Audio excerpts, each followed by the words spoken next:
Most people think intelligence is an advantage. They assume smart people figure things out faster, make better decisions, build better lives.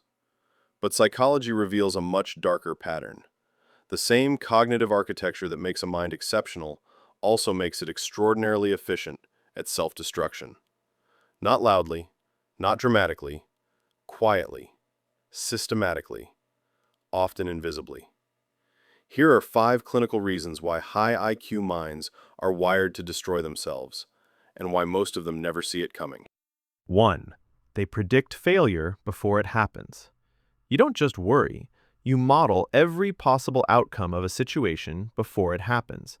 You run failure scenarios with near-perfect detail. You see exactly how things fall apart. You feel it before it's real. Most people call this anxiety.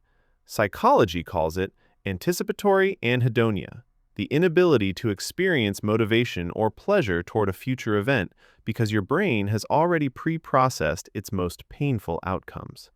This isn't weakness. 2. They can't turn the brain off.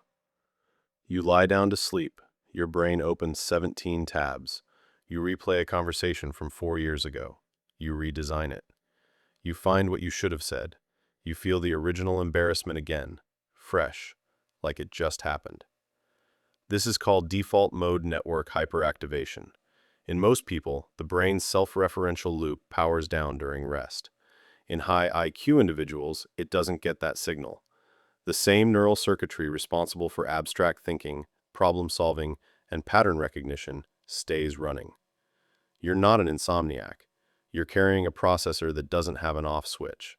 The cost of that is paid every night. 3.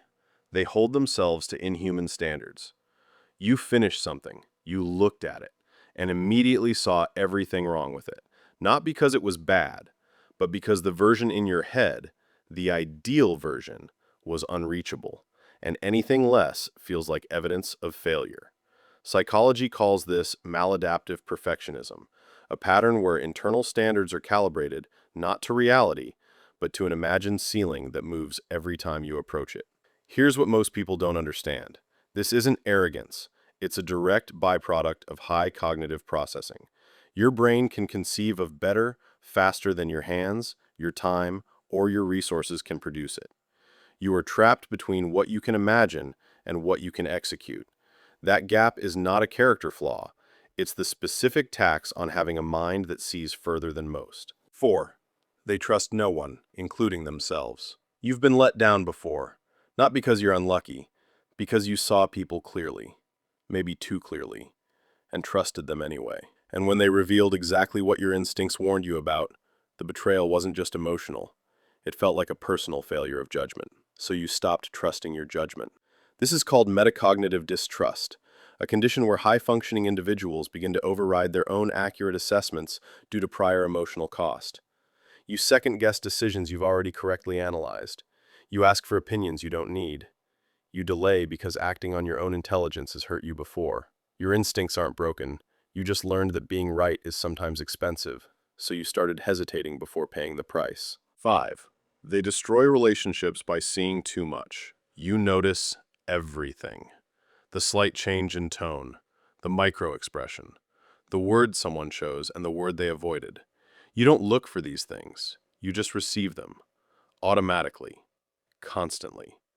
Psychology calls this hypervigilant social processing, a heightened sensitivity to interpersonal cues, often developed through early environments where reading people was a necessary survival tool. In relationships, it becomes a weapon turned inward. You detect dishonesty early. You feel distance before it's acknowledged. You grieve relationships that haven't ended yet, and people call you paranoid, sensitive, difficult. But you weren't wrong. You were just operating on data most people don't have access to. The problem isn't your perception. The problem is living in a world that hasn't caught up to what you already know. You are not broken. You are not too much. You are not the problem. Your mind was built for a level of processing that most people will never experience, and nobody told you the cost of that. The overthinking, the self-sabotage, the isolation, the impossible standards.